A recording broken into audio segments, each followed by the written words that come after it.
আলুর দাম বাড়ুক আর টমেটোর দাম বাড়ুক আর যারই দাম বাড়ুক যে কোনো সবজির, আমার প্রশ্ন হচ্ছে কৃষকদের কাছে কি সেই টাকাটা পৌঁছচ্ছে যে আমরা বেশি দাম দিয়ে কিনছি? যদি পৌঁছয় আমার পার্সোনালি কোনো প্রবলেম নেই। আলুর দাম বাড়লে যদি লভ্যাংশের টাকাটা সত্যি কৃষকদের কাছে যায় তবে আলুর দাম বাড়ুক, বললেন বাংলা সিনেমার জনপ্রিয় অভিনেত্রী সম্পূর্ণা লাহিড়ী। হুগলির তারকেশ্বরের ভঞ্জিপুরে অভিনেত্রী সম্পূর্ণা লাহিড়ীর দেশের বাড়ি, মামার বাড়ি সিঙ্গুরে। কোল্ড স্টোরেজ শিল্প, আলু চাষ ও আলু ব্যবসাকে খুব কাছ থেকে তিনি বহুবার দেখেছেন। তাই তো সম্পূর্ণা লাহিড়ী চান আলুর দাম বাড়ুক এবং লাভের টাকাটা অন্নদাতা কৃষকরা সবার আগে পাক। নমস্কার, আপনারা দেখছেন ইন্ডিয়া পটেটো নিউজ। গত পরশুদিন শুক্রবার 20 জুন 2025 পশ্চিমবঙ্গের সিনেমা হলগুলিতে মুক্তি পেয়েছে এসকে মুভিজ প্রযোজিত বাংলা ছবি রবীন্দ্র কাব্য রহস্য। শ্রাবন্তী চ্যাটার্জি, ঋত্বিক চক্রবর্তী, প্রিয়াংশু চ্যাটার্জি, শান্তিলাল মুখার্জি, বিদীপ্তা চক্রবর্তী সহ এক ঝাঁক নামি দামি অভিনেতা অভিনেত্রীরা অভিনয় করেছেন এই ছবিতে। সিনেমা মুক্তির দিন সন্ধ্যায় ছবিটির প্রিমিয়ার শো অনুষ্ঠিত হয় কলকাতার সাউথ সিটি মলের আইনক্সে, যেখানে ছবির কলাকুশলী, মিডিয়ার অন্যান্য চ্যানেলের পাশাপাশি আমন্ত্রণ পেয়ে উপস্থিত ছিলাম আমরাও। রবীন্দ্র কাব্য রহস্য সিনেমাটি কেন প্রত্যেকের দেখা দরকার? কৃষকদের আলুর ন্যায্য দাম পাওয়া ও চাষিদের সম্পর্কে কি বলছেন অভিনেত্রী সম্পূর্ণা লাহিড়ী? আসুন ওনার মুখ থেকেই শুনে নেই। মাঠে আলু চাষ থেকে শুরু করে বাঙালির হেসেল অবধি আলু পৌঁছে দিতে কে কোন দায়িত্ব পালন করেন এবং প্রতি কেজি আলুতে কোন খাতে কত টাকা খরচ পড়ে তার সংক্ষিপ্ত সারাংশ ইন্টারভিউয়ের শেষে আপনাদের সামনে তুলে ধরব। তাই ভিডিওটি মন দিয়ে দেখতে থাকুন। অভিনেত্রী সম্পূর্ণা লাহিড়ীর সম্পূর্ণ ইন্টারভিউটি দেখে ঝড়ের গতিতে শেয়ার করে আলু শিল্প, চলচ্চিত্র শিল্পী, সিনেমা প্রেমী মানুষ সহ জনসাধারণের কাছে পৌঁছে দিন। চ্যানেলে নতুন হলে এখনই চ্যানেলটি সাবস্ক্রাইব করুন এবং ফেসবুক পেজটি ফলো করুন। চ্যানেলটা মেইনলি হচ্ছে আমরা এগ্রিকালচারের উপর কাজ করি। তো আপনার নাম হচ্ছে সম্পূর্ণা, আর এই ছবি জুড়ে সম্পূর্ণ ছবি জুড়ে রবীন্দ্রনাথ রয়েছেন। কি বলবেন সবার ফার্স্ট এটা নিয়ে? সবার ফার্স্টে এটাই বলবো যে রবীন্দ্রনাথ আমার কাছে, এবং আমার কাছে কেন গোটা বাঙালির কাছে, এবং শুধু বাঙালি বললে খুব ছোট করা হয় বা কম বলা হয়, গোটা পৃথিবীব্যাপী ওনার যা মানে অবদান রয়েছে। তো আর স্পেশালি বাঙালি হওয়ার ক্ষেত্রে আমরা রবীন্দ্রনাথকে নিয়ে বড় হই, তাকে নিয়ে একটা রহস্য গল্প ভাবা হয়েছে, সায়ন্তন ভেবেছে এবং সেটা এক্সিকিউট করা হয়েছে এবং সেটা আজকে আমরা দেখতে পাবো। এটা মানে অভাবনীয় একটা ঘটনা। এখন আমি মানে প্রত্যন্ত গ্রামে গ্রামে ঘুরে বিভিন্ন জায়গায় ভিডিও বানাই। তো বিশেষ করে আপনারা যে এই আলু যে খান, সেই আলু যেখানে প্রোডাকশন হয়, যে কোল্ড স্টোরেজে থাকে, আমি কিন্তু আলুর জায়গা থেকে, হ্যাঁ আমার দেশের বাড়ি তারকেশ্বর, আমার এখনো বাড়ি আছে তারকেশ্বরে, ওখানে প্রচুর কোল্ড স্টোরেজ আছে আলুর।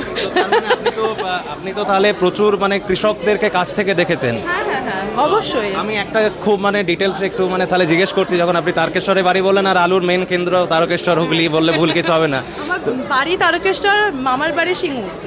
কাজে আমি হুগলির মেয়ে, আর ওখানে পুরো আলুর কোল্ড স্টোরেজ আমি দেখেই বড় হয়েছি। মানে তারকেশ্বরের কোথায়? গ্রামের নাম কি বলা হয়?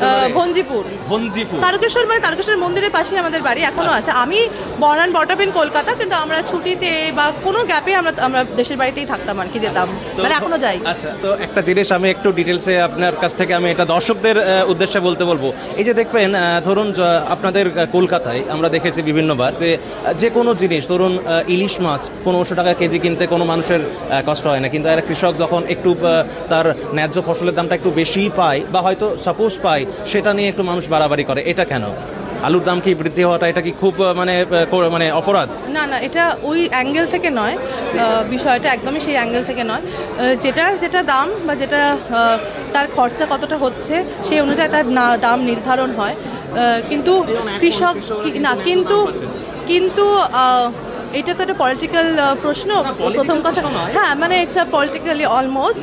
তো আমার একটাই খালি কথা বলবো যে আলুর দাম বাড়ুক আর টমেটোর দাম বাড়ুক আর যারই দাম বাড়ুক যে কোনো সবজির, আমার প্রশ্ন হচ্ছে কৃষকদের কাছে কি সেই টাকাটা পৌঁছচ্ছে যে আমরা বেশি দাম দিয়ে কিনছি? যদি পৌঁছয় আমার পার্সোনালি কোনো প্রবলেম নেই, আমার মনে হয় না পৌঁছয়। না পৌঁছায় না নয়, পৌঁছায়, কিন্তু কৃষকদের কাছে আমার মনে হয় না পৌঁছায়, কৃষক অব্দি হয়তো যায় না।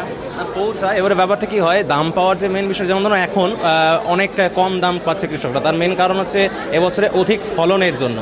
আপনি আপনার দেশের বাড়িতে খোঁজ নিলে জানতে পারবেন যারা কৃষক রয়েছেন এবছরে মেনলি আলুর বেশি ফলনের জন্য। তো যাই হোক, ওভারঅল আমাদের দর্শকদেরকে কি বলবেন সিনেমা নিয়ে? আমি কিন্তু প্রচুর এর আগে প্রচুর মানে মুভি রিলেটেড সাক্ষাৎকার নিয়েছি, রজতাভ দত্ত, বনিদা, পরমদা, আজকে ঋত্বিকদার নিলাম।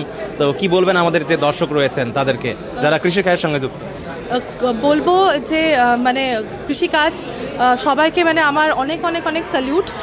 যে এরকম রোদ ঝড় বৃষ্টি, আমি জানি কতটা পরিশ্রমের কাজ, কতটা কঠিন একটা কাজ, এবং আপনাদের জন্য আমরা বেঁচে আছি, আমরা স্বাভাবিকভাবে জীবনযাপন করতে পারছি, আমরা খেতে পাচ্ছি, যেটা আমাদের বেসিক নিড। তো thank you so much to all of you. তো আপনাদের সবাইকে অনেক অনেক ধন্যবাদ। আর একটাই খালি কথা বলবো যে তার মাঝখানে যদি একটু সময় পান, একটু যদি মনে হয় বাংলা ছবি দেখুন, এবং সবে একটি ছবি রিলিজ হয়েছে রবীন্দ্র কাব্য রহস্য, আপনাদের সকলে খুব ভালো লাগবে, একটি রহস্য গল্প, এবং পরিবারের সাথে সকলে মিলে আনন্দ করে এই ছবিটা দেখার মতো, এবং দেখুন এবং এন্টারটেইন হবেন, ভালো লাগবে। থ্যাংক ইউ দিদি। কৃষকদের এবছর আলু চাষ করে চাষের খরচ ওঠেনি, সেই জন্য 2025 সালে বাংলার 70% কৃষক আলুর ন্যায্য দাম পাওয়ার আশায় হিমঘরে আলু মজুত করে রেখেছেন। বর্তমানে পশ্চিমবঙ্গের যে সমস্ত চাষিরা ব্যবসায়ীদের আলু বিক্রি করছেন তারা প্রতি কেজিতে দাম পাচ্ছেন 7 টাকা 20 পয়সা থেকে 8 টাকা। এই দাম কোথাও কোথাও 50 পয়সা কম বা বেশি হতে পারে। কোল্ড স্টোরেজের ঠান্ডা ঘরে আলু রাখতে প্রতি কেজিতে 1 টাকা ভাড়া দিতে হয়। আলুর ভাড়া মিটিয়ে ছোট আলু বাদে বড় ফ্রেশ আলু বস্তায় কুড়িয়ে পচে যাওয়া আলু ফেলে শ্রমিকদের বাছাই ও লোডিং খরচ মিটিয়ে হুগলি, বর্ধমান সহ হাওড়ার ব্যবসায়ীরা বর্তমানে 12.5 থেকে 13 টাকা প্রতি কেজি দামে গঙ্গার পূর্বে আলু বিক্রি করছেন। 1 কেজি আলু গাড়িতে করে কলকাতা যেতে খরচ পড়ে 1 টাকা। পোস্তা, কোলে মার্কেট, মানিকতলা, জানবাজার, যাদবপুরের মতো হোলসেল মান্ডিগুলিতে আলু পৌঁছানোর পর 2-3 হাত ঘুরে কলকাতার বিভিন্ন বাজারে গিয়ে পৌঁছয়। বর্তমানে কলকাতার বিভিন্ন খোলা বাজারে জ্যোতি আলু 18 থেকে 20 টাকা প্রতি কেজি দামে বিক্রি হচ্ছে। আলু উৎপাদন করা কৃষক কখনোই নিজস্ব দায়িত্বে সরাসরি খোলা বাজারে আলু বিক্রি করতে পারে না। এত ঝুঁকি পোহানোর ইচ্ছা বা ক্ষমতা কোনোটাই চাষির নেই। এই ক্ষমতা ব্যবসায়ীদের রয়েছে। তারা বিভিন্ন ঝুঁকি পুহিয়ে বিভিন্ন বাধা বিপত্তি অতিক্রম করে সাধারণ মানুষের হেঁসেল পর্যন্ত আলু পৌঁছে দেয়। তবে আমাদের চ্যানেল ইন্ডিয়া পোটেটো নিউজের পরিসংখ্যান বলছে কৃষকরা যদি সরাসরি আলু খোলা বাজারে অবধি পাঠাতে পারে তবে তারা অনেকটাই উপকৃত হবেন, কিন্তু তা কোনোদিনই সম্ভব নয়। যেদিন চাষিরা নিজের দায়িত্বে হিমঘর থেকে আলু সরাসরি সাধারণ মানুষের খাবার পাত অবধি পৌঁছে দিতে সক্ষম হবে সেদিন কৃষকদের মুখের হাসি অনেকটাই চওড়া হবে। এই প্রতিবেদনটি এখানেই শেষ হচ্ছে। আপনাদের সাথে দেখা হচ্ছে পরবর্তী প্রতিবেদনে। ভালো থাকবেন, সুস্থ থাকবেন।